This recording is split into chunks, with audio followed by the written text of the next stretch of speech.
오늘 하나님의 말씀은 누가복음 5장 33절로 35절 말씀드리겠습니다. 제가 받들게 드리겠습니다. 그들이 주께 말하기를 요한의 제자들은 바리새인들의 제자들과 마찬가지로 자주 금식하고 기도하는데 어찌하여 당신의 제자들은 먹고 마시기만 하나이까라고 하니, 주께서 그들에게 말씀하시기를 너희는 신혼방의 아이들이 신랑과 함께 있는 동안 금식하게 할 수 있겠느냐. 그러나 신랑을 그들에게서 빼앗길 날들이 오리니 그러면 그 날들에는 그들도 금식하리라고 하시니라. 네, 신랑을 빼앗기는 날이라는 제목으로 본문을 드리겠습니다. 혹시 여러분 가운데 금식하면서 기도해 보신 분이 계신가요? 여기 오시기 전에 이제 개신교에 계셨을 때 금식해 본 분도 계십니다. 저는 금식을 한 3일 그렇게 해본 기억이 납니다. 한국 교회의 금식 기도는 체험을 강조하는 목사들의 필수적인 종교 행위 중 하나가 되었죠. 또 기도 응답을 받기 위해서는 마지막 단계로 써먹는 것이 바로 이 금식 기도인 것입니다. 제가 독립침례교회 그 신학원에 다닐 때 제 동기생 하나가 갑자기 교회를 개척을 한다 그래요. 그래서 그 교회를 개척을 하는 걸 말렸어요, 제가. 이렇게 벌써 개척을 하느냐, 이거 말렸어요. 그래서 본인은 하겠다는 거예요, 개척을. 그래서 자기가 하기 전에 청평에 있는 무슨 기도원에 가서 10일간 금식을 하겠다는 것입니다. 10일간. 10일간 금식을 하고, 그런 통과를 해야 되는 그런 의식처럼, 그렇게. 그러고서 그 청평을 갔어요. 그때가 겨울이라고 제가 했는데. 그래서 이제 한 7일이나 8일? 이제 그렇게 돼서 한 번에 가봐야 되겠다 하고 이제 그 기도원을 찾아갔어요, 저녁에. 그리고 완전히 살도 쫙 빠지고, 그냥 기운도 없고, 혈기왕성하다는 그 청년이 그냥 옆으로 드러놓는 식으로 이렇게 있는 거예요. 다 죽어 있는 것처럼 되는 거죠. 그러니까 8일 정도 됐어요. 그런데 이렇게 보니까는 괜찮냐 그러니까는 이빨이 다 못 쓰게 됐다는 거예요. 그러니까 당연하죠. 그거 이제 영양 공급이 안 되니까 이빨 쪽으로 또 왔나 봐요. 그 사람은 이가 몇 개가 이제 이게 빠질라 그러고 이제 그런다. 그렇게 해야 하더라고요. 그래서 물은 먹냐 그러니까는 물은 먹는다 그러더라고요. 그래서 금식 기도는 능력 있는 하나님의 종이라고 하는 필수 코스처럼 여기게 되는 거예요. 그래서 만약에 금식 기도를 했다 그러면 자기 능력을 받았다 이거예요. 하나님께 통과받았다 이거죠. 그래서 아주 대단합니다. 그리고 40일 금식 기도했다는 사람도 있잖아요. 40일. 그 사람은 아주 굉장한 거죠. 이 교계에서는 능력받은 그런 종으로 그렇게. 그 전에 우리나라에 그 평양대 부흥회가 막 이렇게 왔을 때 우리나라의 교계의 원로 목사였던 사람들 다 그 일제시대 때 평양대 부흥성에 그 사람들이 다 금강산에 들어가서 무슨 산속에 들어가서 40일 금식하고 왔다 해가지고 부흥회 열고 막 그랬었어요. 능력이 막 나간다 막 이렇게 하고 사람들이 아주 그 신성시 여겼던 거죠. 요한의 제자들과 바리새인들의 제자들은 자주 금식하고 기도했다고 이렇게 기록하고 있습니다. 금식하며 기도하는 종교적 행위는 로마 가톨릭 당시에 이 수도원의 승려들이 일종의 수행의 수단이었습니다. 그것은 주님께서 광야에서 40일 동안 금식하시면서 마귀를 대적한 사실을 근거로 장시간 금식하는 그것을 자랑으로 여기고 하나의 그런 어떤 신령한 그런 경지에 이르는 과정으로 여겼던 것이죠. 사실 예수님께서는 40일 주야를 물 한 모금 드시지 않았어요. 그분은 육신으로 오신 하나님이시기 때문에 그걸 가능하는 것입니다. 천사들이 성령님께서 그 40일 주야를 금식하는 것을 도왔다 그랬습니다. 그것을 근거로 교회의 그런 목사들이나 로마 가톨릭 승려들이 신부들이 그걸 행한 것이죠. 그러나 평범한 인간으로서 버틸 수 있는 한계는 어디까지인가요? 여러분, 공기를 여러분 흡입 안 하고 몇 분간 버틸 수 있는 거. 최장 버틸 수 있는 것이 3분입니다. 3분. 예. 3분 지나면은 뇌가 손상이 되기 시작해요. 피가 공급이 안 되니까. 그래서 우리가 숨을 못 쉬고 쓰러지면은 그 골든 타임 있잖아요. 빨리 그 인공호흡을 해야 되는 거예요. 그러니까 3분 이상을 그 사람이 숨을 안 쉬고 있었다는 거짓말이에요, 다. 3분을 견딜지 못해요. 보통 사람은 그 이전이지. 그럼 물은 얼마나 공급이 되느냐고. 3일입니다. 3일이에요. 사실 금식이라 한다면 물하고 음식을 다 끊어야 되는 거예요. 그런데 사람들은 뭐 10일 금식하면 물 막 먹잖아요. 모르죠. 뭐 몰래 40일 금식하는 사람들도 죽이나 미음을 먹는지 누가 알겠어요. 그건 그 하나님의 능력이라고 그렇게 말하는 거죠. 음식이 없이는 며칠을 견딜 수 있는지 아세요? 최장 견딜 수 있는 것이 3주입니다. 20일이에요. 그러니까 그 사람이 20일을 넘어갔다는 것은 뭔가를 먹는 거라는 거지. 아무리 강한 사람이라도 3주를 버티면, 몰라. 10일이면 그 전에 죽는 사람도 있어요. 약한 사람도 죽겠죠. 그러나 아주 가장 컨디션이 좋은 사람, 가장 컨디션이 환경 속에서 그 사람이 했을 때 20일이라는 거지 그 이상을 견디지 못하는 거예요. 그러니까 40일을 금식했다는 것은 다 거짓말이에요. 사기꾼들입니다. 그걸 가지고 뭐 하나님의 능력이다, 뭐 신의 능력, 경제에 이르렀다, 사람들을 다 속이는 그런 행위라는 걸 알아야 돼요. 저도 3일을 했는데 물을 먹었어요. 그것도 이제 제독에 있을 때 저도 했죠. 만약에 그것이 가능했다면 다른 영의 능력으로 했을 수가 있는 것입니다. 니콜라파의 성직자들은 신의 부름을 받았다는 증거로 써먹기 위해서 또 초자연적인 능력으로 가능했다는 증거로 금식을 자주 하게 된 것이죠. 특별한 존재다 이거야. 특별히 부름받은 존재로 그렇게 사람들에게 인정받고 싶고 또 그것을 자랑으로 여기는 것입니다. 신약교회의 성경적 교리로서 금식은 비성경적인 행위 중 하나라고 할 수 있는 것이, 이거는 공식적으로 금식을 해야 된다 하는 그런 글은 없어요. 물론 사도행전 13장 14장에 일꾼을 세울 때 금식을 했다 그랬습니다. 금식을 했다 그랬어요. 고린도후서 1장 20절에도 바울 사도가 나는 자주 금식을 했다 그래요. 그거는 금식 기도를 하기 위해서 한 게 아니에요. 바울 매 맞고 굶주리고 어쩔 수 없이 금식한 거예요.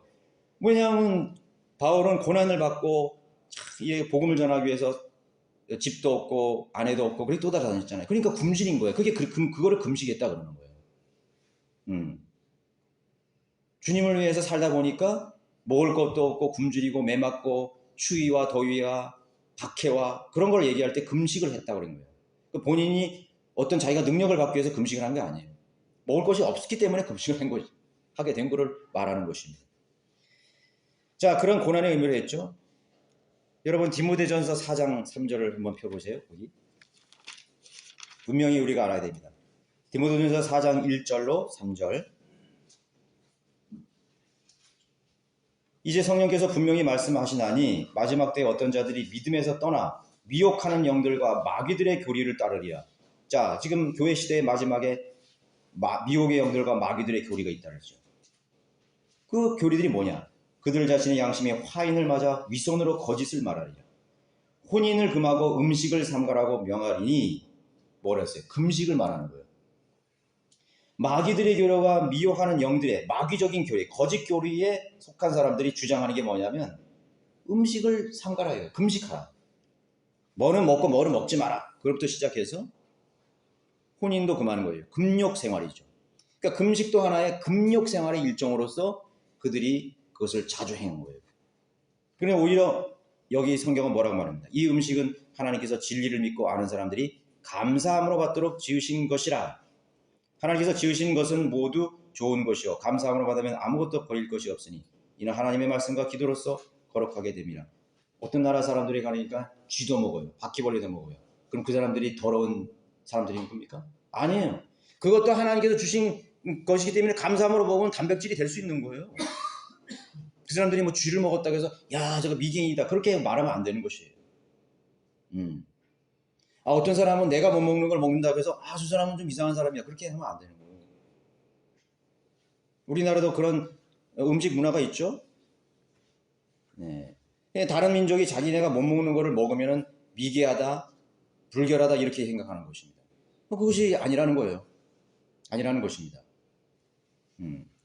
베드로가 이방인에게 복음을 전하는 것에 대해서 부정적인 생각을 가졌을 때 하나님께서 그 보자기를 내려주셔서 불결한 그 가증한 짐승들을 받아 먹으라 그랬잖아요. 하나님이 그거를 거룩하다 하시면 그걸 거룩한 것이에요. 하나님께서 음식을 삼가라고 명하는 것은 거짓 교리에서 나온 것임을 교리를 하는 것을 우리가 분명히 이해를 해야 되는 것입니다. 그러면 어떻게 하는 거예요? 5절에 이는 하나님의 말씀과 기도로서 거룩하게 됨이라. 우리가 거룩하게 되는 것은 금식을 많이 했다고 거룩하게 된 게 아니에요. 그 사람이 하나님의 능력을 많이 받기 위해서 금식을 하고 금욕 생활을 함으로써 가능하게 된 것이 아니라 하나님의 말씀과 기도로서 깨끗하게 되고 거룩하게 되는 것이에요. 그러면 하나님의 말씀과 기도로서 거룩한 사람이고 깨끗한 것입니다. 금식이 아니에요. 자, 오늘 또 본문으로 들어가서 당신의 제자들은 먹고 마시기만 하나이까.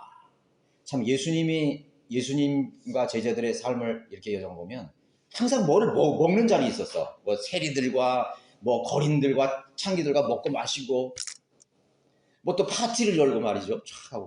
또 뭐 먹을 것이 없으면 또 만들어서 먹어요. 또 예수님은 보리빵 5개와 물고기 2마리 또 그거 또 만들어가지고 또 4,000명 5,000명 먹이시고 뭐 실컷 먹으라 이거예요. 풍성하게 먹어요. 그럼 그것도 남았어. 풍성하게 막 남았어요. 얼마나 그냥 풍성하게 주님께서는 먹는 자리에 항상 있었어요. 마지막 6월절 자리에서도 제자들을 앉혀놓고 이 포도주를 받아 마시라. 이 빵은 내 살이니 또 먹어라. 하나님은 우리에게 먹이시는 하나님이에요. 공급해 주시는 하나님. 야만 이렇게 굶고 절제하고 금욕하라 그런 하나님이 아니라고. 하나님은 실컷 먹어라 이거야. 풍성하게 먹어라. 어떤 교회들 가보면요. 주님이 고난 받으셨기 때문에 우리는 막 절제하고 물론 절제가 필요하죠. 그거는 불필요하게 우리 육신의 정욕을 위해서 낭비하고 죄를 짓는 데는 것에 대해 절제하는 거지. 우리가 기본적으로 우리의 몸과 혼과 영이 건강하게 우리 몸은 하나님의 성전 아닙니까? 그럼 성전을 잘 관리해야지 왜 망가뜨려요? 금식을 지나치게 해가지고 이빨도 망가지고 눈도 희뿌뿌해지고 머리털도 빠지고 이런 거 하나님 원하시지 않는다는 거예요. 여러분의 몸이 건강하기를 원하시는 거예요. 그래서 당신의 제자들은 먹고 마시기만 하니까 당연하죠. 주님은 항상 공급해 주시고 제자들 자신을 따르는 그런 사도들이 건강하게 주님의 사역을 수행하기를 원했던 것입니다. 어찌하여 먹고 마십니까? 그렇게 말하는 것입니다. 서기관들과 바리새인들은 직업적 성직자 무리들의 생각이죠. 육신적인 금욕이나 고행이 자신들을 더 특별한 단계나 차원으로 이끌 수 있다고 믿었던 것입니다. 그래서 나중에 침례 요한의 제자들은 에세네파라 그래요. 에세네파. 그 사람들은 침례 요한이 그 광야에서 꿀만 먹고 이슬만 먹고 그렇게 사역을 했잖아요. 그런 걸 보고 그 침례 요한을 따르는 사람들이 새로운 파를 만드는 거예요. 에세네파를 만드는 거예요. 그래서 금욕 생활하고 막 낙타털로 막 이렇게 막 얼굴에 걸치고 그게 하나의 어떤 수도원의 그런 근거가 된 거죠. 그게. 뭐 성프란치스코라든가 뭐 그런 사람들이 있잖아요. 그런 자연에 가서 막 산속에서 고행하고 수행하고 그런 수도원이 된 거예요. 주님은 그렇게 말씀하시지 않았어요. 가르치지 않았어요. 그것이 하나의 종교적인 수단이 되고 자신을 어떻게 특별한 단계에 올려놓을 수 있다고 생각한다면 그런 것들이 다 작은 사람들을 평가하기 시작하는 기준이 되는 거예요. 우리 그리스도인들은 굉장히 조심해야 됩니다. 금식뿐만 아니에요. 나는 예배를 다른 사람보다 잘 참여하니까 나는 더 거룩한 사람이야. 쉽게 생각할 수 있어요. 나는 다른 사람보다 더 복음을 열심히 전하니까 나는 다른 사람보다 더 특별한 사람이야. 나는 다른 사람보다 더 기도를 많이 해. 나는 신학원도 졸업했어. 나는 다른 사람보다 성경도 많이 읽었어. 그래서 마치 그것이 자랑이 되어서 다른 사람과 나를 비교하는, 나를 더 우월한 존재로 생각하는 그러한 착각에 빠지게 만드는 것입니다. 아, 나는 목회자야. 이꼴로 하죠? 아니요. 저는 이 자리를 내려가면 여러분과 똑같은 사람이에요. 근데 어떤 형제가 하나 그러더라고요. 아, 형제님은 목회자인데 뭐 이렇게 좀 스타일이 아닌 것 같다. 아, 당연하지, 당연하지. 내가 무슨 뭐 성직자예요? 똑같은 나도 우리 형제들하고 똑같은 사람인데. 저는 그런 말이 듣기 좋아요, 오히려. 예수님은 한번 보세요. 예수님은 제자들과 함께 있을 때 지도자라고 사람들에게 눈에 띄었을까요? 전혀 그렇지 않습니다. 로마 병정들이 그날 밤 예수님을 잡으러 왔을 때 그 제자들이 말하는데 누군지를 몰랐어요. 다른 사도들과 차별적인 옷을 입고 차별적인 행동을 하고 차별적인 언어를 썼다면 금방 알아차렸을 것입니다. 그러나 로마 병정들은 예수님이 누군지를 몰랐어요. 그래서 그에게 키스하는 자가, 내가 키스하는 그 사람이, 입을 맞춘 사람이 그자라. 그가 예수라. 그 사람을 잡으라. 그렇게 알려줄 정도로 예수님께서는 아무런 표가 안 났습니다. 자, 우리가 그러한 다른 사람들보다 어떤 차별화된 그런 종교적인 행위, 헌신, 어떤 모양을 갖췄다고 해서 자신을 더 우월한 위치로 만든다는 것은 굉장히 위험한 것입니다. 그것이 바로 그 사람을 쓰러뜨릴 수 있는, 마귀가 그 사람을 쓰러뜨리는 빌미가 됩니다. 여기 성령님을 믿는 사람들, 많은 사람들이 그렇게 쓰러졌어요. 아, 내가 좀 책을 많이 읽었으니까 한 수 가르쳐줘야 되겠다. 그리고 그 초신자 형제를 앉혀놓고 막 가르치는 거예요. 그것도 모르냐. 기본적으로 알아야지. 이렇게 하면서 정죄하고, 그리고 간증을 들어보면서 형제는 구원 안 받았어. 지혜롭지 못하죠? 지혜롭지 못한 거예요. 자기는 구원받지 않았을 때가 없었나요? 본인도 구원받지 않을 수도 있었잖아요. 자신의 옛날 올챙이적인 생각을 안 해요. 그 사람은 성숙한 사람이 아닙니다. 자신도 쓰러뜨리고 다른 사람들을 실족하게 만드는 것입니다. 형제를 사랑하고 형제를 배려하는 사람은 그렇게 말하지 않아요. 그렇게 생각하지 않습니다. 그렇게 행동하지 않습니다. 여러분 스스로를 낮추십시오. 여러분 스스로를 감추십시오. 여러분들 스스로가 하나님 앞에 행하는 특별한 행위들을 감추십시오. 나는 많은 걸 배웠는데 나는 무지한 것처럼 행동하십시오. 나는 구원받은 지 오래됐지만 방금 구원받은 사람처럼 초신자처럼 그렇게 말하십시오. 나는 하나님께 많은 것을 헌신했지만 아직도 부족하고 아직도 모자라고 아직도 게으른 사람처럼 말하고 행동하십시오. 그것이 정상적인 그리스도인이에요. 그것이 정상적인 성숙한 사람입니다. 나도 형제와 다를 바가 없다네. 나도 똑같다네. 나도 어리석고 아직도 무지하다네. 그렇게 말하십시오. 여러분들의 자녀나 어린아이들에게도 그렇게 말하십시오. 아버지는 아직도 모르는 게 많아. 그래서 더 열심히 하나님을 알려고 노력하고 있어. 기도하고 있어. 그렇게 말해야 되지 않습니까? 그런데 많은 부모들은 그렇지 않아요. 뭔가 훈계 하려고 그러고 가르치려고 그러고. 그래서 예수님께서는 어린아이들에게서 배우라는 거예요. 어린아이들에게 배우라요. 그들의 순수함을 배우라요. 그들의 천진난만한 믿음을 배우라요. 거짓 없는 때묻지 않는 그런 순수한 양식과 거짓 없는 믿음을 배우라요. 솔직함을 배우라. 정직함을 배우라. 자신이 부족하다는 것을 인정할 줄 아는 그런 깨끗한 순수함을 배우라는 것입니다. 시간이 지나면 사람들은 순수함을 많이 잃어갑니다. 처음에 가졌던 그런 순수함을 많이 잃어가요. 그렇죠? 우리가 예수 그리스도를 처음 만났을 때 형제들과 교제할 때 얼마나 동화 같은 얘기를 많이 합니까? 하늘나라가 어떨 것인가? 그 영원한 세계는 어떨 것인가? 주님이 오시면 어떻게 될 것인가? 우리가 복음을 전하고 구령하고 했던 그런 아름다운 얘기들을 아무 스스럼 없이 정말 천진무구한 어린아이처럼 그렇게 나누지 않습니까? 그러나 오래된 그런 타성에 젖은 믿음을 가진 사람은 나도 옛날에 그렇게 해봤어. 나도 그런 시절이 있었어. 지금은 어떻다는 것입니다. 잘못됐죠? 자, 금식도 그러한 개념으로서 그들은 받아들였던 것이죠. 저도 과거에 개신교에 있을 때는 그것을 많이 추구했습니다.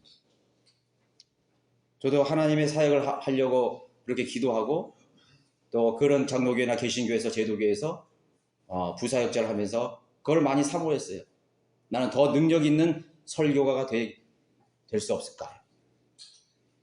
나는 더 훌륭한 교회 지도자가 될 수 없을까? 많은 사람들을 하나님께로 이끄는 그런 유명한 목사가 나는 될 수 없을까? 그것이 다 신학생들의 꿈이었어요. 그리고 정말 그 나의 선배들이요, 그 유명한 목사들이나 그런 선배들이 뭐 설교를 통해서도 그렇고 또 내 주위에 있는 그런 제도계의 그런 목사들이 그렇게 말합니다. 기도를 많이 해야 돼. 그냥 평범하게 기도하면 안 돼. 그럼 평범한 그런 사역밖에 못 해. 그래서 그 어느 날 그런 목사가 저를 보고 그러는 거예요. 어이 서준도사, 나하고 저기 북한산에 가자고. 그래가지고 금요일 날 밤에 갑자기 그 목사들이 이제 이렇게 얘기하는데 나도 거기서 끼니까 한참 뭐 나도 후배죠. 제가. 그래서 뭐 옷도 못 입고 그냥 구둣발에 그냥 그걸 쫓아간 거예요. 무슨 막 삼각산으로 해가지고 차를 타고 거기서 내려가지고 캄캄한 밤에 산으로 막 올라가는데 구두를 신었잖아요. 그렇다 뭐 그냥 등산길을 가면 되는데 그 다음서부터는 막 그 북한산 삼각산은요 바위산이에요. 전부 바위산이에요. 그런데 그런 데를 가는데 막 구두를 신었는데요. 바람은 불죠. 춥죠. 근데 그때 젊었으니까 그렇게 따라갔죠. 뭐 절벽 사이로 막 가는 거예요. 어디로 가시냐 그러니까 저기 내가 기도하는 바위가 있는데 그 바위 이름이 능력봉이라는 거야. 능력봉이래. 그래서 나도 흥분이 된 거야. 야, 나도 가서 이제 그 이 목사님들을 따라가서 능력을 좀 받아야 되겠다. 야. 벌써 뭐 밑을 보니까는 서울 시내 그냥 불빛이 쫙 보여. 그냥 한강이 다 보이고 깨알같이 보이는 거야. 그러면서 그 목사가 나한테 하는 말이 다 이러는 거예요. 저 많은 불빛 중에서 내 불빛은 하나도 없구나. 이러면서 말이죠. 우리는 하나님이 우리의 아버지시기 때문에 우리는 부자야. 막 그렇게 하면서 자신의 막 믿음이 좋은 것처럼 막 가는. 근데 막 가는데 막 바람이 불고요. 그래서 거기서 어디 겨우겨우 어디 하나 뭐 소나무 하나 조그만 거 있더라고. 거기서 그냥 밤이 맞도록 그냥 기도한 거예요. 그래서 그 부로 저도 일주일에 한 번씩 거기 간 거예요. 나 혼자라도. 일주일에 한 번 갔어요. 그런 적이 있어요. 그런데 내가 보니까 왜 그런 생각을 하고 그런 거를 내가 추구하게 됐냐면 그 독립침례교회 중에서 그 목사가 저기 그 일산 운정에서 독립정의를 하는 그런 목사였어요. 근데 그 당시에 목사들이 한 20명 정도 있었는데 제가 초창기에. 근데 그 목사가 설교하면 뭔가 달라. 내가 그 목사를 몰랐을 때 그 목사의 설교를 들으면 뭔가 달라요. 뭐 미처럼 게 진리 지식이 있고 막 풍성한 건 아니야. 근데 뭔가 그 목사는 더 진지하고 더 뭔가가 그 전달력이 강한 거예요, 그 사람은. 그래서 제가 이상하게 생각했어요. 저 목사님이 할 때는 막 집중이 되고 말이 사람들도 막 좀 감동도 되고 뭔가 다른 그런 깊이가 있는 것 같아요. 그 나중에 알고 보니까 그렇게 기도를 하는 거야, 그렇게. 그래서 저도 그렇게 기도를 해야 저런 설교를 하고 사람들에게 감흥을 주고 존경받는 목사가 되는구나. 이렇게 생각했기 때문에 정말 그 사람을 닮아가려고 그렇게 했던 것이죠. 그런데 그 사람이요, 제가 한 3년 정도 제가 졸업할 때쯤 되니까 이상한 소문이 드는 거예요. 안 보이는 거야. 이혼을 했다는 거예요. 그래서 왜 그 목사님이나 존경하는 목사인데 왜 이혼을 했냐 이거. 그랬더니 그 여자의 그 신도 중 그 과부인 그 여자하고 눈이 맞아가지고 그냥 다정도 깨지고 목회도 다 그만둬 버렸다는 것이. 너무 실망스럽죠. 너무 실망스럽어요. 회의가 나도 왔죠. 회의가 온 거예요. 금식과 기도를 열심히 한 건 뭔가 다를 수 있습니다. 제도교회 목사들도요, 금식하고 기도하는 사람들은 내용은 다 똑같지만은 뭔가 좀 다른 느낌을 줄 수 있어요. 그럼 천주교 신부도 마찬가지예요. 여러분들 불교의 유명한 그런 주지 스승들, 무슨 뭐 성철이라든가 그런 사람들, 왜 그 사람들의 입에서 좀 특별한 얘기가 나오는지 아세요? 그런 경지에 이르렀기 때문에. 그런 경지가 뭐냐요? 금식과 기도와 고행입니다. 금식과 기도와 고행을 하면요, 영적인 세계에 가까워져요, 사실은요. 근데 그 영적인 세계가 누구의 영적 세계예요? 다른 영들의 세계입니다. 하나님의 말씀의 기준이 없는 상태에서 기도를 많이 하면요, 다른 영이 그 사람에게 그 사람을 지배해요. 그러니까 그 목사는 그 능력 통해서 능력을 정말 받았는데 성령의 능력을 받은 게 아니라 악령의 능력으로 그동안 목회했던 거예요. 그리고 뭔가 다르지. 그래도 그 사람은 성령 가지고 얘기했잖아요. 왜? 마귀들은요, 성경 가지고 얘기하는 거예요. 거짓 교리는 뭘 말해요? 마귀들의 교리를 했잖아요. false teaching, 거짓 교리는 마귀들의 교리예요. 그 마귀들의 교리가 뭐예요? 성경에 대해서 얘기하는 거예요. 켈빈주의, 마귀의 교리잖아요. 알레미는주의, 마귀의 교리잖아요. 행위교환, 마귀의 교리잖아요. 성직자 교리, 마귀의 교리잖아요. 능력병에서 기도하면 다 마귀의 영에 충만해져 있는 거예요. 그러니까 마귀의 능력을 힘입어서 목회를 해서 성공하는 사역을 하는 것이에요. 기도 엄청 합니다. 마귀의 종들은 기도를 엄청나게 많이 해요. 그래서 금식 기도, 무슨 작정 기도, 새벽 기도를 계속 해야 되는 거예요. 하나님의 진리의 지식이 없는 상태에서, 하나님의 기준이 없는 상태, 성령 충만한 상태 없는 상태에서 영적인 세계와 접촉을 하게 되면은 악령에 충만한 결과가 나오는 것입니다. 그리고 그들은 이런 말씀에 근거합니다. 주님께서 금식과 기도의 필요성을 언급한 곳이 있죠. 제자들이 마귀 들린 아이를 고쳐주지 못했을 때 언급한 거죠. 불에도 넘어지고 물에도 쓰러집니다. 왜 당신의 제자들은 못 고쳐줬습니까? 그래서 예수님께서 이러한 종류는 금식과 기도에는 안 된다 이거예요.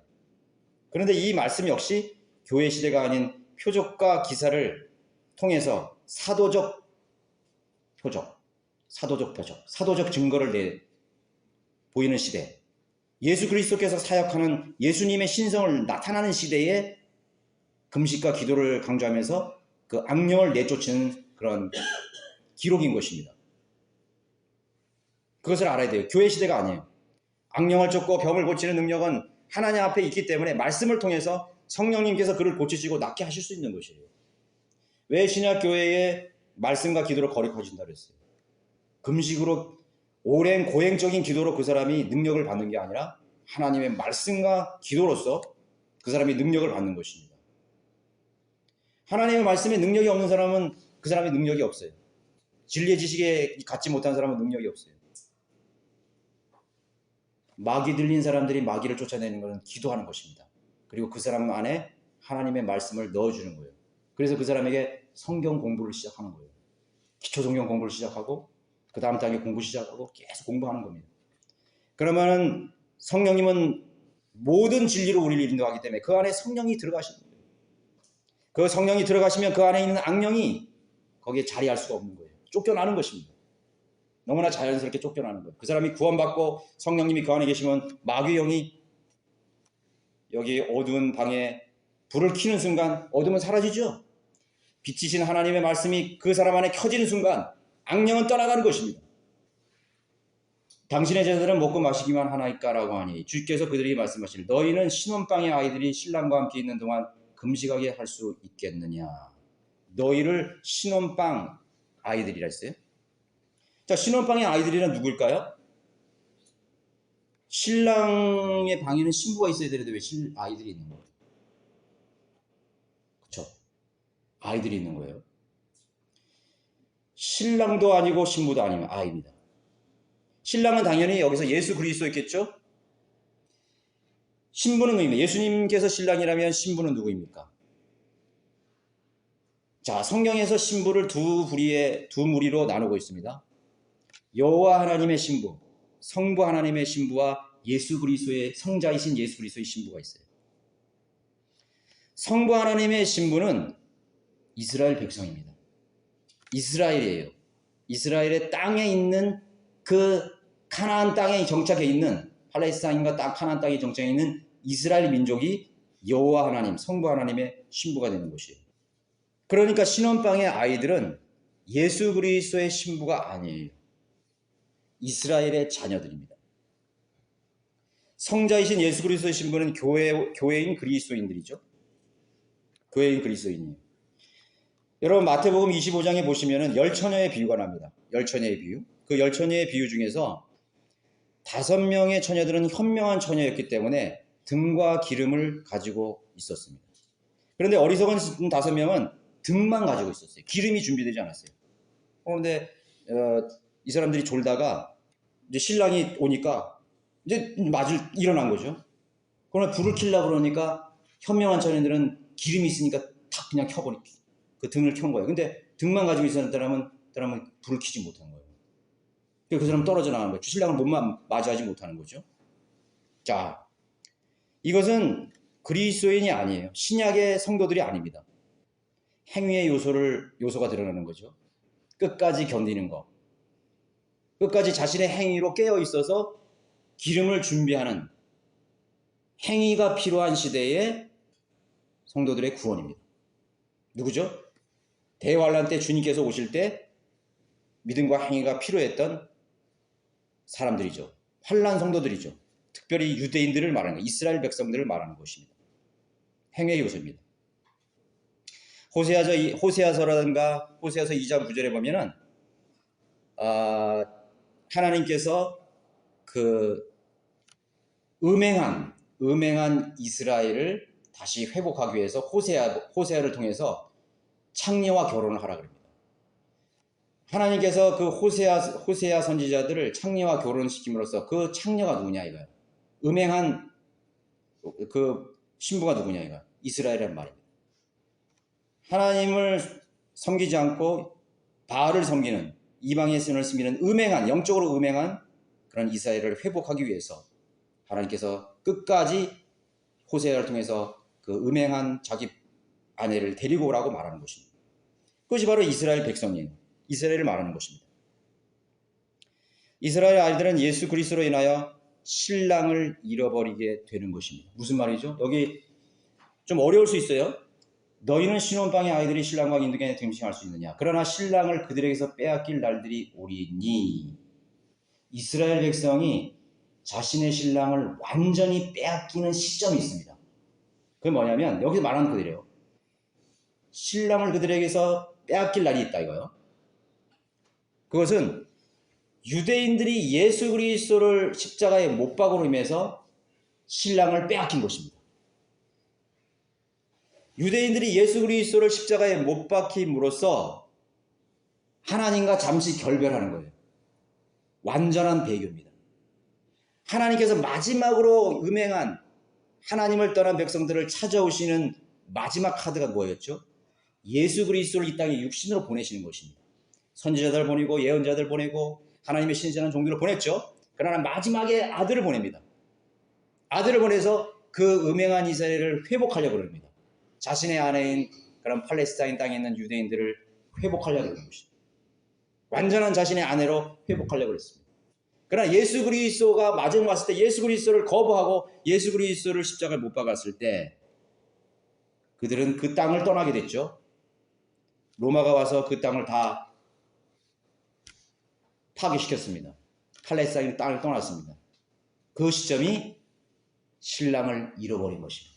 유대인들은 신랑을 잃어버려서 2000년 동안 전 세계에 다 뿔뿔이 흩어져서 신랑을 잃어버린 채 그렇게 방랑하는 민족이 되어버린 것입니다. 지금 2000년이 끝이 왔죠? 신랑을 잊어버린 채 왔습니다. 그걸 말하는 거예요. 그러면 뭐라 하라는 거예요? 신혼방의 아이들이 신랑과 함께 있는 동안 있는 동안에는 금식할 수가 있겠냐? 아니에요. 예수님이 그들과 함께 있어요. 그죠? 금식할 필요 없다는 거죠. 그러나 신랑을 그들에게서 빼앗길 날들이 오리니 그러면 그날 되는 그들도 금식하리라. 유대인들이 민족적으로 금식하는 때가 와요. 언제죠?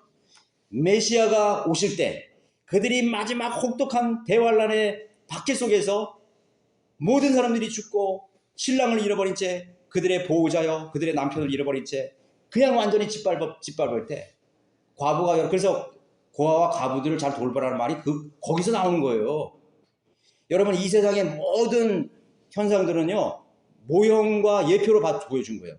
여러분들의 가족, 남편, 아내, 과부, 고아 전부 예표입니다. 고아는 뭐예요? 부모를 잃어버렸잖아요. 그래서 잘해주라고 그랬잖아요. 잃어버린 혼들은 고아와 같은 것이에요. 남편을 잃어버린 과부는 뭐예요? 신랑을 잃어버린 예수 그리스도를 없는 과부를 말하는 것이에요. 그래서 고아와 과부를 보살피라. 이방인을 왜 보살피라 잘해주라고 그랬어요? 이스라엘이 이방인이 됐잖아요. 이방에 따라서 떠돌이가 됐잖아요. 순례대가 됐잖아요. 방랑대가 됐잖아요. 그래서 잘해주라는 것이에요. 너희들도 앞으로 방랑제가 되고 떠돌이가 된다 이거예요.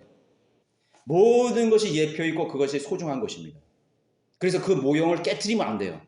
그래서 하나님께서 그 모형이 되는 부분들을 강조하셨습니다. 단순한 도덕적이고 선행이고 그것이 윤리가 아닙니다.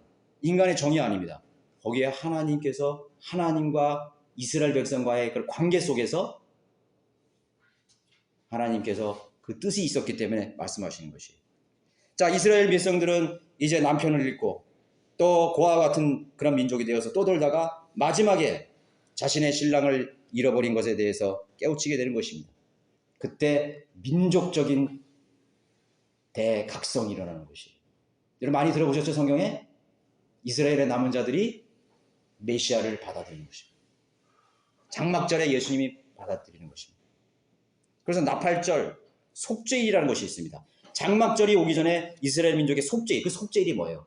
그들이 금식하면서 하나님 앞에 그 신랑을 되찾기 위해서 통곡하는 것입니다. 여러분들 AD 70년에 이스라엘 성전도 다 파괴시켰어요. 그런데요, 파괴시키지 않은 기념으로 하나 남겨둔 거 있어요. 이스라엘 그 성벽의 동쪽 성벽은 남겨져 있어요. 그래서 지금도 이스라엘에 들어가면 그 동쪽 그 벽이 이렇게 싸우래. 거기에 거기 여러분 뉴스 같은 거 많이 보잖아요. 수염 달리고 머리 쓰고 까만 옷 입은 사람들이 막 율법이면서 막 이렇게 하는 거 보셨죠? 그게 뭐예요? 통곡의 벽이에요. 그 동쪽이 통곡의 벽. 근데 그 통곡의 벽으로 예수님이 입성하십니다.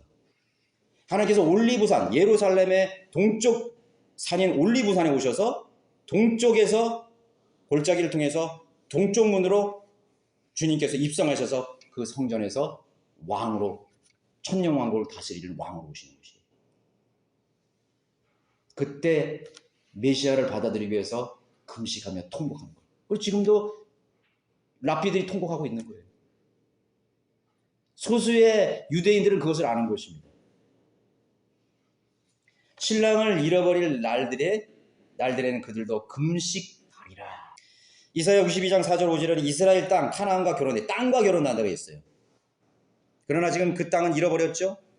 2000년간 잃어버린 땅이 된 것이죠.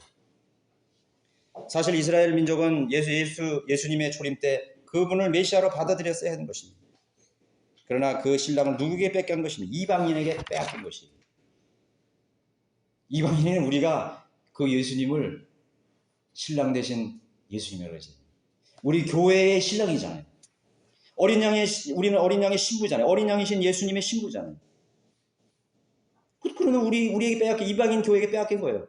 물론 교회가 이방인과 유대인이 있지만 거의 이방인으로 다 채워져 있잖아요. 이방인들에게 자신의 신랑을 빼앗긴 거예요. 예수님께서 그게 예언적으로 말씀하신 것입니다. 그들에게서 떠난 신랑은 뭐예요? 복음을 통해서 그리스도의 신부인 교회가 탄생하게 되는 것입니다. 솔로몬의 노래 한번 6장 8절 9절 한번 거기 보면 왕후가 60이요 후궁이 80이요 처녀들은 셀 수도 없도다.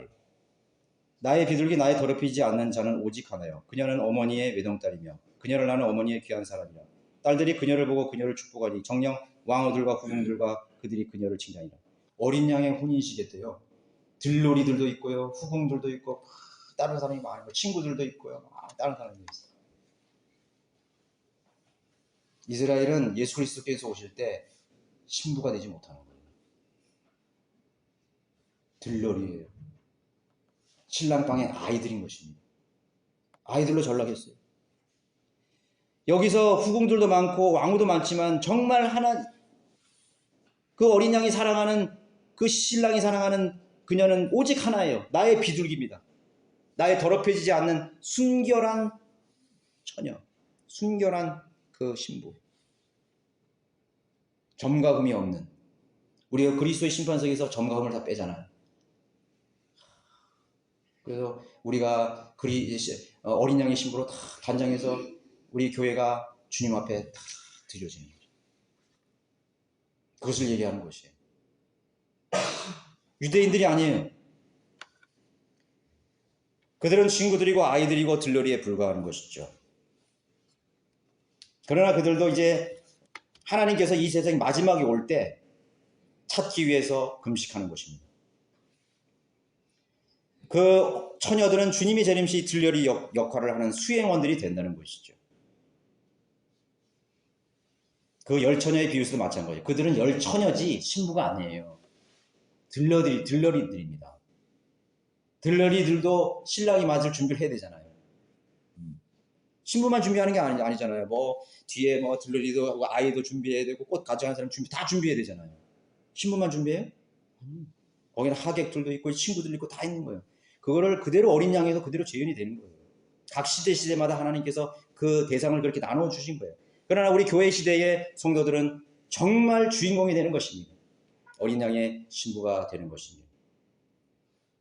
그리고 대환란 후반에 이스라엘은 민족적으로 금식하며 하나님께로 돌아가고 회심하게 되는 것입니다. 자, 그러면 그리스도에게 주는 영적인 교훈을 한번 저는 생각해 보았어요. 영적인 교훈은 무엇일까? 금식이 요구될 만큼의 위기, 영적인 빈곤과 황폐의 위기 앞에서 저는 금식은 요구된다고, 교회의 공식적인 교리가 아니더라도요, 금식의 필요성이 있을 때가 있어요. 분명히 있습니다. 여기 말했잖아요. 신랑을 그들에서 빼앗길 날이 오리니. 이스라엘 땅의 신랑인 하나님을 잃어버리는 위기만큼, 그 잃어버리는 위기 속에서 그들은 금식했어야 됩니다. 민족적으로 회개했어야 됩니다. 옷을 찢지 말고 마음을 찢어서 시급을 전폐해서 그 어떤 것보다도 더 긴박하고 더 중요한 것이 무엇입니까? 하나님을 붙잡는 것입니다. 주님을 찾는 것입니다. 그랬어야 됩니다. 신랑을 그리들에게서 빼앗길 날이 오고 있다. 그들은 식음을 전폐하고 그 먹고 마시고 하는 것보다 더 중요하고 더 급한 우선순위는 그 식음을 전폐하고서라도 그 잃어버린 신랑을 찾는 것이 더 중요한 것입니다. 그리스도인들에게 있어서 영적 위기는 무엇입니까? 성도들 각인의 가슴 속에서 주님을 잃어버렸을 때, 예수님을 잃어버렸을 때 여러분의 마음에 주님이 계십니까? 그분의 숨결이 계십니까? 그분의 음성이 들리십니까? 그분이 여러분과 동행하는 것을 느끼십니까? 그분이 주시는 감격이 있습니까? 하나님의 말씀을 읽을 때 내 눈시울이 붉어지는 그런 마지막 시간이 언제였습니까? 잃어버린 혼들을 여러분 생각하고 기도했을 때 그 타는 연민 때문에 내가 맨발로라도 뛰어나가서 복음 전도지를 한 장이라도 주고 싶은 그런 열정이 여러분 마음에 혹시 잊어버리지는 않았습니까? 잃어버렸다면 우리는 금식해야 할 그런 위기가 온 것입니다. 우리 마음속에서 신랑을 잃어버리고 예수님을 잃어버렸습니다. 갈보리 십자가의 감격이 잃어버렸습니다. 전에는 찬송을 읽기만 해도 1절을 부르기 무섭게 내 가슴이 북부어쳐서 그 찬송을 끝까지 부를 수가 없었던 그 시절이 있었습니다. 그러나 그 시절이 다 지나갔습니다. 언제였던가? 내가 그 골방에서 주님과 교제했던 날이 어떤 것인가? 주님이 내 가까이 계셨다고 생각했던 그 확신찬 마지막 날이 언제였던가? 여러분이 잃어버렸다면 여러분 금식하십시오. 식음을 전폐하십시오. 아침밥 먹는 게 중요한 것이 아니라 저녁밥 만찬을 가족들과 누리는 것이 준비하는 것이 아니라 내 마음속에서 예수님을 잊어버렸다. 그 사랑을 잊어버렸다. 그 열정과 그 위기가 나에게 찾아왔다. 그렇게 느끼실 때 여러분 주님을 찾아야 되지 않겠습니까?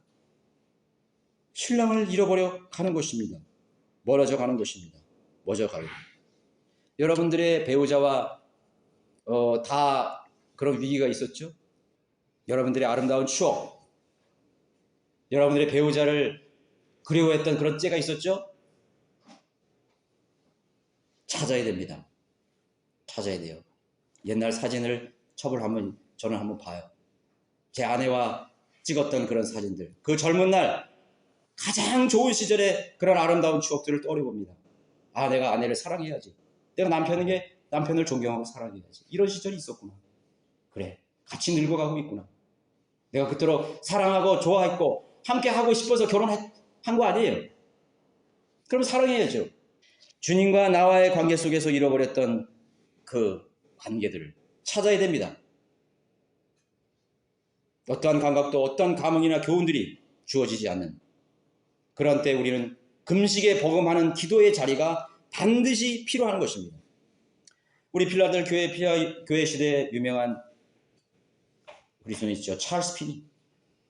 찰스 피니가 그랬다고 하죠. 자신의 사역을 통해서 교회가 막 성장했습니다. 많은 죄인들이 구름대처럼 모아고 회심했습니다. 그의 설교를 통해 회심했습니다.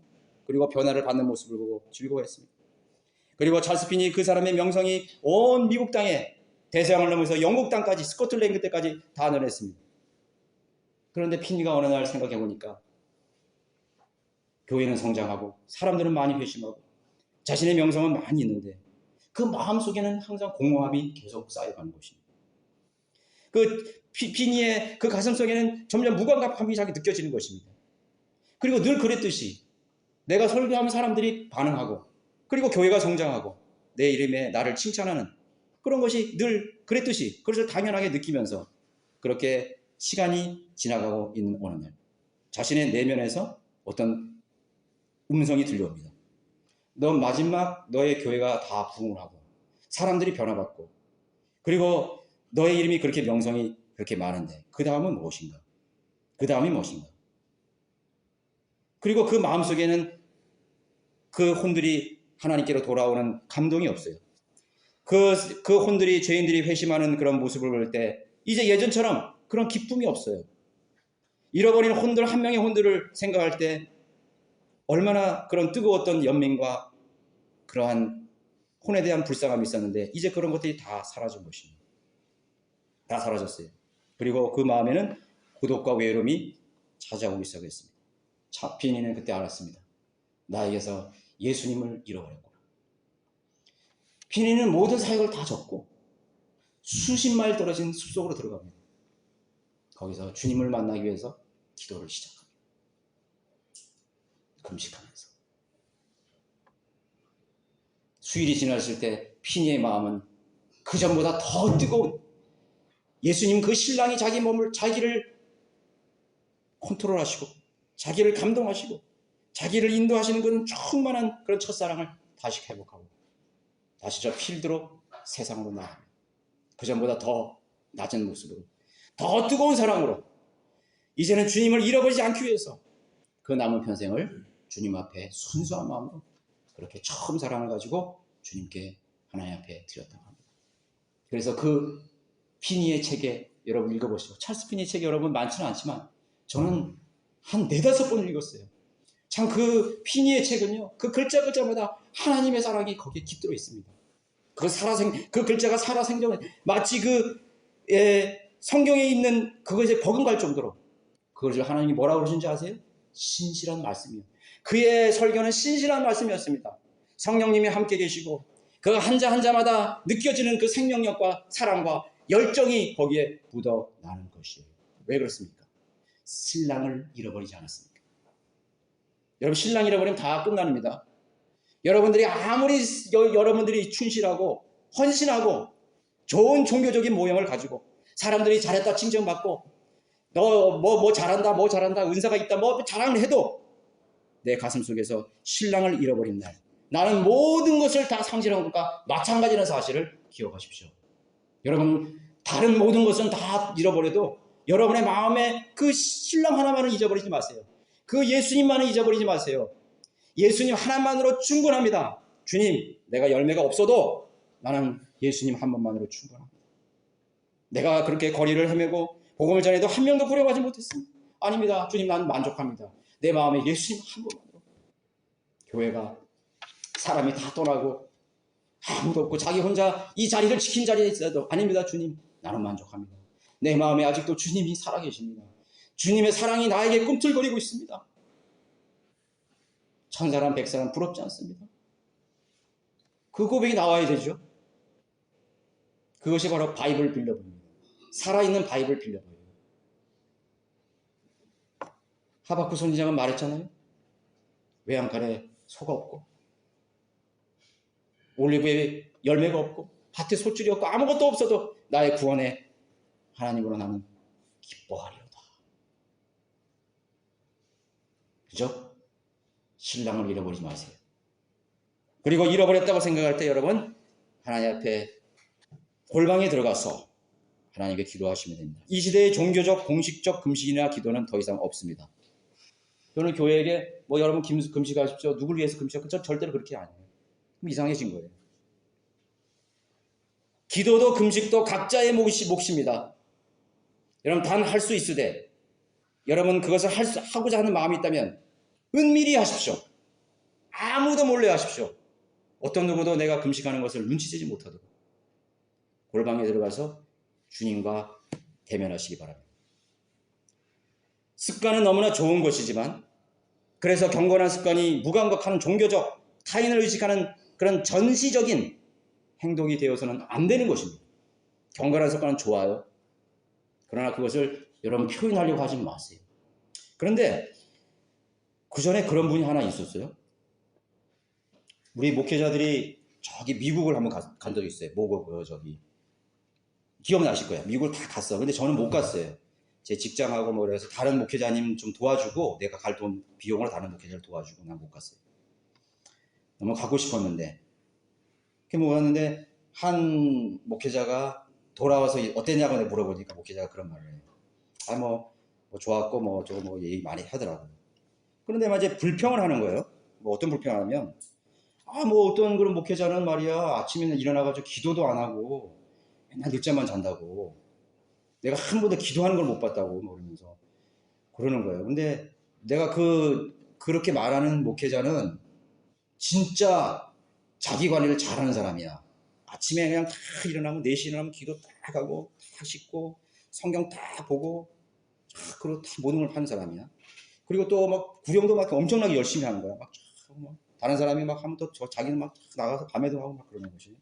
그러니까 그런 거를 다른 사람이 다 보는 거죠. 다 볼 수 있는 거죠. 그래서 너무 부러운 거예요, 그 사람이. 나도 그런 얘기를 들으면서 나도 사실은 그런 날 못하는데 내가 갔습니다. 나도 좀 그 사람이 나를 좀 그렇게 경건하지 못한 목회자로 바뀌었구나. 내가 미국 안 가길 다 했나. 그렇게 생각하면서 했었어요. 그런데 그 목회자가 나중에는 여기서 나간 거예요. 이성환 목사님 대적하고 나간 거예요. 대적하고 나가고 다른 형제들하고도 이렇게 갈등을 겪고 삐걱거리고 다른 목회자들하고 교제도 안 하고 이렇게 하는 거예요. 난 생각했어요. 저 목회자는 하나님과 경건한 십자가를 이렇게 갖고 성경도 보면요 줄이 쳐가지고 허들허들해. 너무나 본받고 싶었어요. 구령도 열심히 하고 그러는 거예요. 그런데 그 형제가 실질적인 생활은 그게 아니에요. 그때 내가 알았어요. 믿음이라는 거는 절대로 남에게 가급적이선 보여서는 안 되는구나. 그리고 내가 다른 사람에게 나는 이런 걸 하고 나도 이런 걸 하고 있다라고 의식하면서 할 필요도 없구나. 영적 전쟁이 한번 일어나니까 아무 필요가 없는 거야. 그런 게 남에게 보이려고 하는 건 아무 필요가 없는 거야.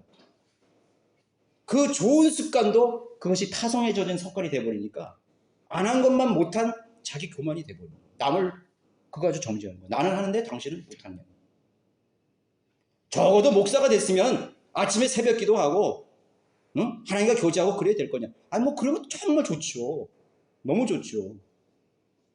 저는 못해요. 저는 밤에 이 한다는 얘기도 좀 이거는 또 해서는 안 되는 거지만은 저는 내 시간이 있는 거예요. 아무도 몰라. 그런데 그걸 가지고 뭐 기도를 많이 하니 못하니 뭐 구령을 하니 많이 얘기할 필요가 뭐 있어요. 혹시 알아? 그 사람은 나보다 더 열심히 구령하는지. Who knows? 누가 알겠어요? 위에 계신 분만 아는 거예요. 그 사람은 한 달에 한 번밖에 구령을 안 하지만은 잃어버린 혼들을 위해서 피눈물을 흘릴 수도 있어요. 무엇이 중요한 것입니까? 여기 뭐 숫자? 네, 굉장히 중요해요. 근데 저는 이 숫자가요 너무나 소중해요. 왜? 성도들이 피와 같은 눈물로 기도했던 혼들이기 때문에. 그래, 그것이 만약에 아니라면, 숫자를 채우기 위해서 했다면 하지 마세요. 하지 마세요. 제가 선교 주간에 보고할 때 올해 저는 10만밖에 교회 못했습니다. 그러나 이 혼들은 눈물로 뿌린 씨앗입니다. 그럴 때는 저는 자랑스럽고요. 자랑스럽다고요. 조심해야 됩니다. 아, 저 교회는 올해 1000명을 구해냈네? 그럼 부러워하지 마세요. 비교하지 마세요. 그것은 자기 자신도 넘어뜨리고 다른 사람도 실족시키는 것이에요. 여러분의 진정한 예수 그리스도의 마음, 하나님의 마음으로 주님 사랑하는 마음으로 한 것이 1000번을 마음 없이 한 것보다 한 번을 여러분의 마음과 혼을 다해서 한 것이 하나님 앞에 영원히 기억되는 것이에요. 영원히 기억되는 것입니다. 그리스도의 심판석에서 너는 나 없이 했구나. 성령 없이 했구나. 아무런 눈물 없이 했구나. 불러다 태워버릴 거예요. 그 여러분 아시잖아요. 그죠? 네. 자, 그것이 좋은 습관이지만 그것이 전시적인 행동에서는 돼서는 절대로 안 됩니다. 왜 기도하는 사역자가 어느 날 우리를 떠나가야 하는 것입니까? 왜 진리의 지식에 이르렀다고 하는 많은 우리의 친구들이 우리와 결별을 해야 되는 것입니까? 결국 알게 된 사실은 그의 경건해 보이는 그 기도의 행위가 자신을 더욱 돋보이게 만들고 인정받기 위한 타인이 나를 더 특별한 존재로 그렇게 두각해 주기를 원하는 그런 무의식 쪽에 자기 자만과 교만과 자기 만족이 있지 않았을까요? 조심스럽게.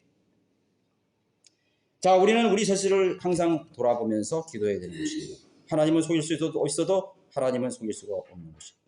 지금 이 시대가 더 그리스도인으로 하여금 간절한 기도, 한 끼만이라도 이 시대의 영적 황폐함을 위해서 이 시대에 성령들을 믿는 교회의 그러한 메마름을 보는 그런 마음으로 한 끼만이라도 한두 끼만이라도 금식하면서 기도해야 될 그런 시간이 필요한 것은 아닐까요? 여러분 각자의 몫입니다. 그런 여러분들이 되시기를 바라겠습니다. 모두 일어나셔서 484장